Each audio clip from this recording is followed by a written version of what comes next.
Hi friends, मी आहे तन्वी. आज मी तुम्हाला दाखवणार आहे आमचा दसऱ्याचा दिवस कसा गेला ते. तर तुम्ही बघितलं असेल, सकाळ सकाळी 6:15 वाजल्यापासून ह्या कावळ्या आणि चिमण्यांची सुरुवात होते कावकाव आणि चिवचिव करायला. तर मग माझ्या मम्मीने मस्तपैकी तोरण बनवलं होतं गोंड्याच्या फुलांचं. आम्ही विकतचं तोरण नाही आणलं, तोरण माझ्या मम्मीने घरीच बनवलं. तर माझ्या मम्मीने 2 तोरणं बनवली आहे आणि एक हार बनवला. ते बघा आता मस्तपैकी देवाची पूजा वगैरे करून झालेली आहे. देवाला आम्ही सोनं वगैरे सगळं ठेवलं आणि मग देवाचा नैवेद्य वगैरे सगळं दाखवून झाला. आणि संध्याकाळी सोनं वाटण्याचा जो कार्यक्रम असतो तो आमच्याच यात बघण्यासारखा असतो.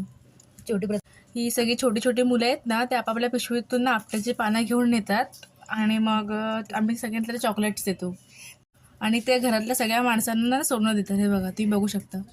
काय काय जणांना वेगवेगळ्या प्रकारचे खाऊ या मुलांना देण्यासाठी आणून ठेवतात घरी. तरी बघा, दसऱ्यासाठी आमची चाळीतली सजावट. तर आमच्या साईडले ना दसरा, दिवाळी, होळी, गणपती असे सण आहेत ना बघण्यासारखे असतात. तरी बघा, मस्तपैकी ना मी गोंड्याची फुलाची मस्तपैकी रांगोळी काढली होती. तर तुम्हाला माझा दसऱ्याचा व्हिडिओ कसा वाटला ते कमेंट करून नक्की कळवा आणि व्हिडिओ पाहिल्याबद्दल धन्यवाद.